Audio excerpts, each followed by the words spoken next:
What if I told you that after Iran claimed it fired 4 ballistic missiles at a U.S. aircraft carrier, America didn't respond with a strike?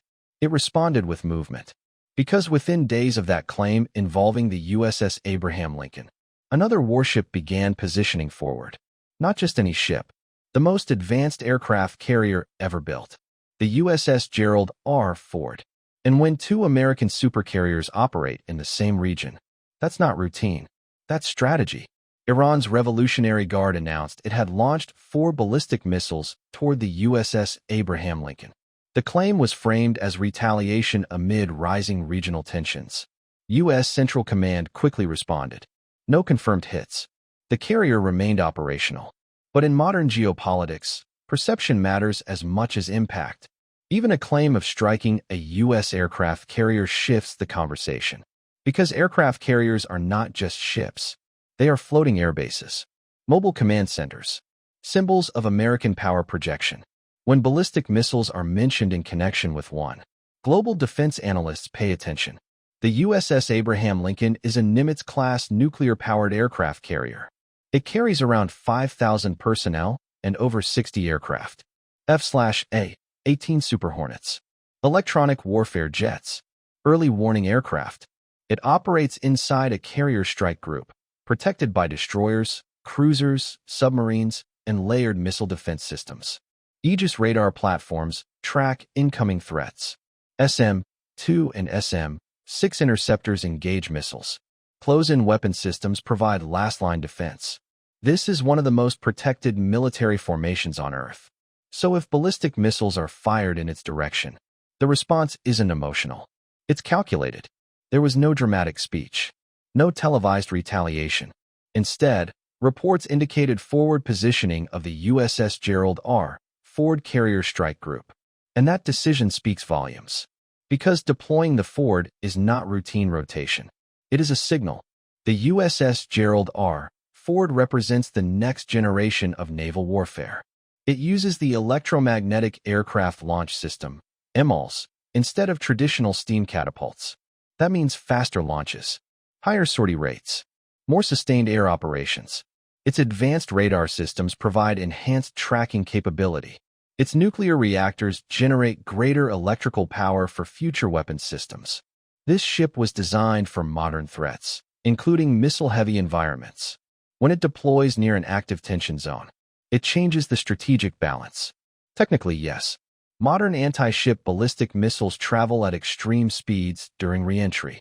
But hitting a moving carrier at sea is far more complex than striking fixed infrastructure. Carriers maneuver constantly. They operate with electronic warfare support. They deploy decoys and jamming systems. And they are surrounded by interceptors designed specifically to defeat missile threats. A ballistic missile requires accurate real-time targeting data. That means satellite tracking, drone surveillance, over-the-horizon radar. Disrupt the targeting chain, and accuracy drops dramatically. This is why America responded with positioning, not panic. When one carrier operates in a region, it projects power. When 2 carriers operate together, it multiplies it. Together, they can generate over 100 combat sorties in short order. Air superiority expands. Electronic coverage doubles. Missile defense layers multiply. And targeting becomes more complicated for any adversary. Which carrier is primary? Which group is positioned for strike? Which movement is real? And which is deception? 2 carriers create uncertainty. And uncertainty is deterrence. This is the scenario no one wants to test. Aircraft carriers are compartmentalized and built to survive damage. They have trained damage control teams, fire suppression systems, redundant operational structures. But beyond physical damage, the strategic impact would be massive. A confirmed successful strike on a U.S. supercarrier would trigger rapid military response, shift global markets, redefine naval vulnerability discussions, accelerate missile defense doctrine changes. History shows that major naval incidents reshape strategy. That's why escalation management is critical. And that's why visible deterrence matters. This moment isn't isolated. It sits at the intersection of missile technology evolution, drone warfare expansion, naval modernization races, regional proxy conflicts. For decades, aircraft carriers dominated uncontested.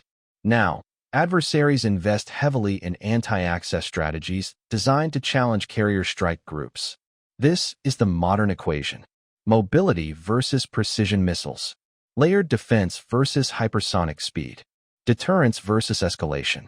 The deployment of the Ford suggests preparation for a missile-era battlefield. Right now, somewhere at sea, 2 American supercarriers are moving. Flight decks active, escort scanning, radar systems watching the sky. No headlines beyond brief statements.